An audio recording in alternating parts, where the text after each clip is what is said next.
Eu vou falar basicamente aqui sobre o sentir, porque eu nasci e fui criado numa família bem abastada, estudei em escolas ótimas, eu tive condição de desenvolver a racionalidade com muita informação, em escolas muito bem pagas. E eu senti uma diferença muito grande, porque à minha volta as pessoas achavam muito natural a situação em que elas se encontravam. E eu olhava em volta e via muita pobreza, muita miséria, aquilo me incomodava muito. Mas eu não podia falar com as pessoas, porque isso incomodava. E eu passei a ser um cara meio esquisito no meio deles. Eu sentia que tinha alguma coisa errada. O que me diziam? Estuda, se garante, guarda esse conhecimento como um capital para você aplicar na sua vida e conseguir subsídios. Eu dizia, mas por que eu? Por que tanta gente não tem? E isso ninguém dizia, ninguém explicava, é assim mesmo, sempre foi assim. E a intuição me dizia que isso estava errado. O mundo é extremamente racionalista. A gente vive uma sociedade racionalista, e isso é muito masculino. O sentir é extremamente feminino. E eu sempre tive essa parte em mim muito forte. Até as mulheres hoje se masculinizam para poder viver no mercado de trabalho. Tudo é competição. A competição é uma coisa masculina. A cooperação é uma coisa feminina. E essa diferença foi se acentuando. Primeiro, eu me convenci de que eu tinha alguma coisa errada. Não é possível que eu não aceito isso tudo que todo mundo aceita. Eu tenho alguma coisa diferente. E tentei os caminhos convencionais. Eu fui militar, de carreira. Eu fui bancário, fui do Banco do Brasil. Eu estudei Direito. Quando eu pensei em fazer Belas Artes, foi um escândalo tão grande na família que eu preferi fazer Direito, para todo mundo ficar sossegado. Até que um dia eu tive um sonho. Eu não aguentava, achava a vida um porre, um saco, uma porcaria. E um dia eu tive um sonho. Nesse sonho, eu estava correndo por cima de um monte de telhados, de repente os telhados... Eu não estava correndo atrás de nada e nem fugindo de nada, estava só correndo. Talvez porque eu fosse atleta, corria muito. Aí, de repente, acabaram as casas e eu comecei a cair. E olhei para baixo e vi quilômetros lá embaixo, plantações, riozinhos. Eu falei, bom, beleza. Dessa altura eu não corro risco de ficar aleijado. Eu vou bater e vou morrer. Que ótimo. Alguma novidade na vida, né? E foi caindo. Agora eu vou saber como é que é do outro lado. Eu sempre quis saber, tudo que tem no mundo eu já sei, eu não quero, é chato. Vai ter novidade. Quando eu ia bater no chão, eu abri o olho e acordei. Falei, meu Deus, o que eu estou fazendo vivo? Eu já sei tudo o que eu vou fazer hoje, eu não quero fazer nada disso. Já sei todo mundo que eu vou encontrar, eu não quero encontrar ninguém. Eu tenho que tomar atitude, eu estou preferindo a morte do que a vida. Nesse dia, eu fui na universidade, me desliguei, peguei meus documentos, as pessoas não acreditavam. Eu vim pegar meus documentos. Não, você vai se transferir? Não, eu quero só meus documentos. Não, você tem que ter uma garantia de vaga. Eu falei, não quero ir para outra universidade, eu quero só meus documentos. Aí o cara me olhou com raiva. Então você vai ter que assinar um termo de responsabilidade, me dá o termo. Assinei, peguei meus documentos e levei para o meu pai. Porque na minha casa sempre teve uma cobrança muito grande. Nós te demos tudo do bom e do melhor, você tem que ter todas as condições e ir adiante com isso. Aí eu peguei meus documentos e levei para o meu pai. Falei, olha, minha dívida com você está paga. Você me deu condições, eu entrei na universidade. Eu não vou terminar, não é porque eu não consegui, é porque eu não quero. A vida não tem sentido. E eu vou procurar um sentido para a vida. Ficando sem nada. Eu quero não ter nada. Isso não era para mim assustador, porque no Exército eu tinha feito guerra na selva, sobrevivência, tinha apanhado o mundo, tirado do gás lacrimogêneo, então eu não tinha medo de ficar sem nada. Eu dormia no chão tranquilamente. Inclusive nos intervalos da faculdade, nas férias, eu pegava uma mochila, botava nas costas e saía viajando. Eu me aproximava das pessoas mais pobres, porque eu tinha muita curiosidade de entender o código dessas pessoas. Eu queria sentir igualdade. Como quando eu ia nos clubes com os amigos, nos lugares bacanas que eu ia, e eu via o cara tratar com arrogância o servidor, eu me incomodava demais com isso. E eu comecei a perceber que, de um lado, existe um sentimento implantado de superioridade, e, do outro lado, existe um sentimento também implantado de inferioridade. E as pessoas têm muita dificuldade de sentir igualdade. E eu tentava me aproximar dos garçons, dos cozinheiros, eu ia para a cozinha, era comum me encontrar na cozinha. E todo mundo me tratava muito bem, mas, para eles, eu era um rico legal. Eles não tinham igualdade, porque eu via que eles se tratavam entre si de um jeito, e comigo era de outro jeito. E eu queria igualdade. Daí a decisão de não ter nada. Eu quero não ter nada, eu quero sentir igualdade. E aí eu comecei a andar, a pé, de carona, sem dinheiro nenhum, sem trabalho. Eu varria um chão, um prato de comida. Pintava uma cerca, um prato de comida. Lavava um banheiro, um prato de comida. Um prato de comida por dia estava bom. E seguia adiante. E comecei a perceber que eu era muito mais bem recebido nas áreas pobres do que nas áreas ricas. Para dar um exemplo. 2. Eu estava em Recife, E falei, eu não vou pedir comida na área pobre. Eu vou lá onde tem sobrando. Aí fui no bairro mais rico. E vi um portão aberto e uma festa acontecendo. Aí eu cheguei na porta, pô, dá licença. Pô, tô vendo um monte de comida aí, eu tô com fome, não tenho dinheiro, dá para me arrumar um prato? Aí puseram um pouco de comida no prato, me deram, andei um pouquinho na calçada, sentei, estou comendo. De repente, para um carro de polícia. O cara me deu a comida e chamou a polícia. Aí eu estou comendo. Para o carro de polícia, o sargento olhou para mim assim, está fazendo o que aí? Eu mastigando. Mostrei o garfo, né? Comendo. Falei, olha, você pegou comida aí? Eu falei, foi, me deram. Falei, pois é, não estão gostando muito de você aqui, é melhor você sair andando. Falei, ah, tá legal. Levantei e saí andando, comendo. Já na área pobre, eu estava num rincão, no sertão, andei muito no sertão. E anoiteceu e eu queria só dormir.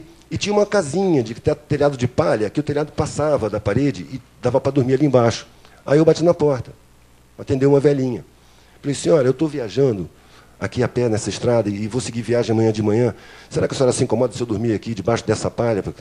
De jeito nenhum. Eu parei. Eu falei, entra aqui. Você vai dormir aqui dentro. Você vai dormir nesse sofá aqui. E me botou para dormir dentro. Já comeu? O tratamento é outro. Ali eu comecei a sentir igualdade, eu comecei a aprender a língua deles. Eu fiz uma pesquisa entre os mendigos de Recife. Eu tentei me tornar mendigo e demorei 3 dias para conseguir. Eu tentei me aproximar, eles me repeliam. Tentei me aproximar, eles me repeliam. Aí eu fiquei bem sujo, arrumei Na época só tinha aquele caixinha de cigarro, só tinha Calton. Eu saí filando um monte de cigarro, com filtro branco, filtro amarelo, botei ali dentro. E de noite eu fui para a fogueira, que era sempre uma fogueirinha debaixo de uma ponte de ferro que tem lá. Cheguei na fogueira, sem olhar para ninguém, rasguei a tampa do maço, joguei no chão e peguei um cigarro, acendi na brasa e me afastei. Aí foi um lá, pegou um maço de cigarro, olhou para mim, acendeu. Foi outro, estou aceito. Foram 3 dias. 3 dias. Aí eu comecei a perceber que a rapaziada, a maioria da população, ela sofre um processo de sabotagem educacional. Eles têm bloqueado o desenvolvimento da racionalidade. E como acontece quando a gente perde qualquer sentido, os outros se aguçam. Então essa moçada desenvolveu a intuição de uma maneira impressionante. Eu frequento muito favela, eu ando muito em favela, exponho em favela, vou em festa, sou chamado. E quando você entra numa favela e você é de fora, as pessoas não perguntam quem você é. As pessoas ficam te olhando, observam o seu comportamento, sentem você muito mais do que questionam você. Eles desenvolvem esse lado e não percebem. Eu pude perceber. Quando eu fui morador de rua, eu me sentia privilegiado. Era engraçado, porque algumas poucas vezes eu encontrei pessoas da minha convivência social anterior. E quando as pessoas me olhavam, a expressão era de desolado. Meu Deus, o que aconteceu com você? E eu tentava mostrar que eu estava bem pra caramba, feliz pra caramba, aprendendo um monte, que não me incomodava em nada aquilo. Quando a pessoa percebia que eu estava contente, ela se incomodava. Desaparecia para nunca mais, não queria mais me encontrar. Por quê? Porque, racionalmente, para ela, eu estava num estado deplorável. Mas, quando ela via a minha felicidade, minha alegria, meu encanto na vida, a intuição dela se manifestava. Espera aí, tudo o que eu acredito está errado. Então, ela não queria violar isso, eu não queria se arriscar, então eu não quero mais encontrar com esse cara. Eu tive a oportunidade de encontrar com ex-colegas do Exército que são coronéis. 3 deles. Uma vez, para nunca mais. Um deles expressou assim, porra, você parece o mesmo moleque, cara. Eu falei, puxa, você parece outra pessoa. Se eu encontrasse, eu não reconheceria. Porque eles se violam frequentemente. A gente viola a consciência para se adequar às exigências do mundo. Um mundo racionalista, que criou um Deus macho. Eu lembro que eu fiquei de castigo no catecismo, porque eu perguntei se Deus tinha pinto. Herege. Eu falei, poxa, eu não posso perguntar? Eu não estou de sacanagem. É tanto atrevimento, a gente recebe um grãozinho de razão e já quer explicar o universo. A gente não conhece nem um pedacinho do universo, a gente está no elétron. E já conhece o Criador disso tudo. Nem isso tudo a gente conhece. A gente já sabe do que ele gosta. Na verdade, fabricaram um Deus que é um super-homem.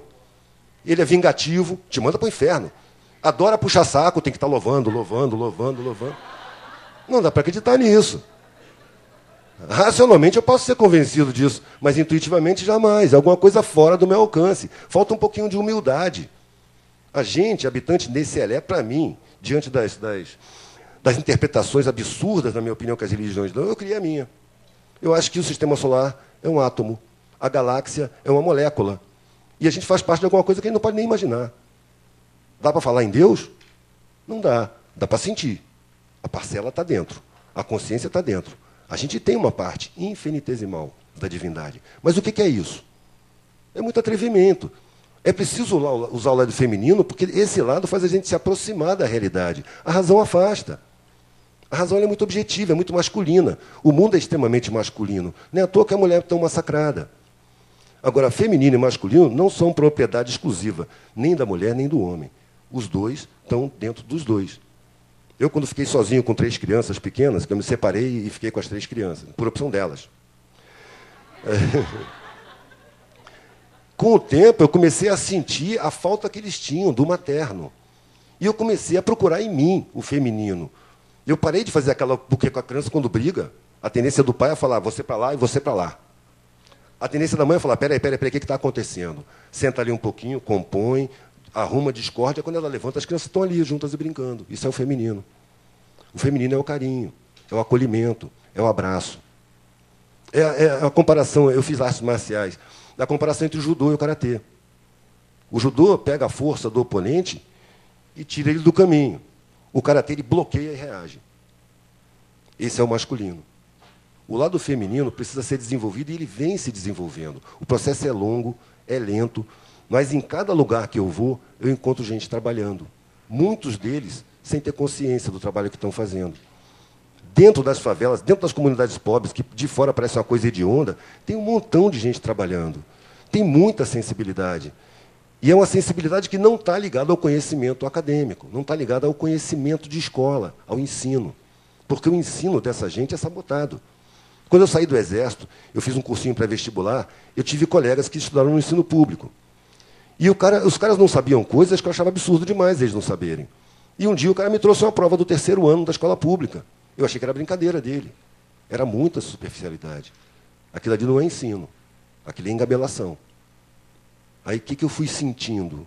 Eu fui intuindo que há uma sabotagem em cima da maioria da população para beneficiar uma minoriazinha ínfima, que pega uma parte da classe, vamos dizer, esclarecível e bota a seu serviço, impondo valores. Eles controlam as grades curriculares e botam a televisão dentro da sua casa formando valores. Vale quem tem, você vale o que você tem. E a gente vê os sintomas disso na sociedade. Quem está em universidade sabe muito bem como é que o curso de Ciências Sociais é tratado e como é que o curso de Ciências Tecnológicas é tratado. Se a gente olhar para as delegacias, compara uma delegacia de crime contra o patrimônio com a delegacia de homicídios. Claramente, o patrimônio na nossa sociedade vale mais do que a vida. A sua vida vale alguma coisa se você tiver patrimônio. Se você não tiver patrimônio, sua vida não vale nada. Você pode morrer tranquilamente. As forças de segurança são jogadas para cima da rapaziada pobre. Eu estava no Leblon, falando com o pessoal do Zeitgeist, que me convidou para um evento, e eu, sandália, eu estava fazendo uma diferença, o pessoal tudo muito bem arrumado. Parou um carro de polícia, desceu o negão, sargento, boa noite, com licença, documentação só comigo, os outros não. Documentação, por favor. Eu nunca tinha sido abordado desse jeito. Na área que eu moro, eles apontam a arma e falam, encosta, encosta. Pergunta se ele quer ver documento. Não quer ver documento, ele quer te revistar. Então, quando o cara falou isso comigo, eu parei e fiquei olhando para a cara dele. Parece que não caiu a ficha, eu não entendi o que ele falou. O quê? Documentação. Você quer ver meu documento? Nossa. Mostrei para ele o documento. E ele me deixou em paz. Não me empurrou, nada.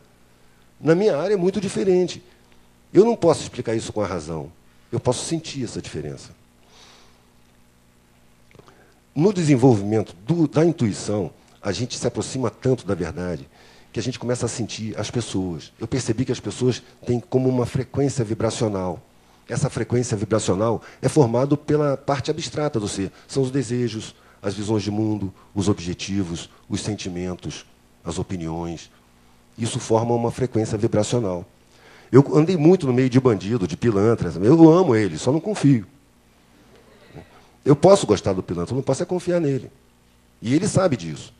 Então eu me dou muito bem. Eu perdi o fio da meada. Alguém pode me lembrar? Sim, sim. Eu conheci pilantras que queriam se aproximar de certo círculo pessoal, que eu me aproximava tranquilamente com ideias e tal, dentro do boteco, mas ele tentava se aproximar com admiração e era repelido. As pessoas não sabiam por que repeliam. Mas quando o cara chegava, a vibração dele incomodava. Isso aí é o feminino. A gente sente, a gente não sabe. Eu não fui muito com a cara desse sujeito, eu não bati com a onda dele. Isso é intuição. É isso que está se desenvolvendo. Agora, quando isso se desenvolve, a gente tem a impressão que a transição já vai dar um pulo. Não dá pulo. Nós estamos em fase de transição, nós estamos num período crítico, mas esse período crítico leva gerações. Eu não acredito que haja uma mudança real sem que todo mundo esteja envolvido. Todo mundo, inclusive o pessoal do estado de barbárie, que cerca a sociedade, que afinal é a classe mais imprescindível. Porque tudo que nós olhamos, tudo que nós vemos, tudo que nós tocamos, foi posto no lugar por mão de pobre. Quem botou a rua, os tijolos, quem carrega as caixas, quem viabiliza, quem mantém e quem sustenta via impostos, são os mais pobres. É a classe mais imprescindível que tem na sociedade. E, no entanto, é a mais desprezada, a mais perseguida, a mais vilipendiada, enganada, sabotada e atirada num estado de barbárie. Por um lado, é uma sacanagem. Por outro lado, favorece o desenvolvimento do lado feminino, do lado intuitivo, do lado não racional do ser, que é o lado que começa a aparecer agora e que eu tenho a impressão, tenho a intuição de que vai se tornar preponderante. E quando se tornar preponderante, nós vamos perceber que nós somos todos a mesma família. É isso.